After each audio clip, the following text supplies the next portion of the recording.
Pastor Roy Gerhardt from Galloway United Methodist Church in Franklin, Pennsylvania, sharing a few words of encouragement to help us follow after Jesus. Well, I'm really excited about this week and looking at the message that the scripture is conveying to us. And our main scripture we drew out of the latter part of Genesis chapter 25 and then the start of Genesis 26. We're getting into the story of Isaac. And this is where it starts to get real in the life of Isaac as an adult. Last week we were looking at the way in which Isaac came to be married to Rebekah, and it was this beautiful love story that got them going. But this week it starts to get real because they've been married for 20 years. We're told in Genesis 25, 20 years they've been married and they have not had a child. Now remember, the whole premise of their relationship with God is this promise that God has made. That God gave this promise first off to Abraham, to Isaac's father, and now that promise is supposed to apply to him, because what God promised Abraham was, I'm going to bless you, I'm going to give you a homeland, and we're going to pass that homeland on to your descendants, and they're going to turn into a great nation, and the entire world is going to be blessed through them. And that we see the fulfillment of in Jesus. We keep saying that over and over again because I want you to get that. I want you to make that connection. And if you're confused by it, I want you to go and look at it and realize that when God sent Abraham up that mountain on the premise that he was to sacrifice Isaac, his son, God stopped Abraham. But what he does is he establishes his covenant with Abraham based on this act of faith and of trust, that he was willing to put everything on the line.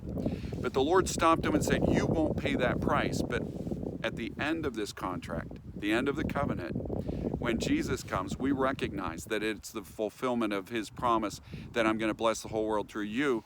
And that is because it pairs up, it matches up to what Abraham did. God's son goes onto this mountain, sacrificed. There's no substitute. He is the substitute, our substitute for our sin.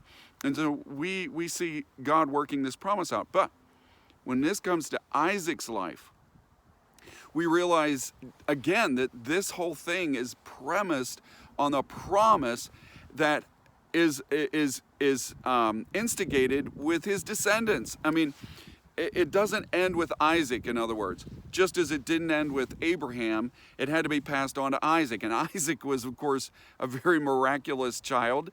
And now Isaac finds himself very much in that same boat where he's been waiting now for 20 years to have a child with his wife. Nothing's happened.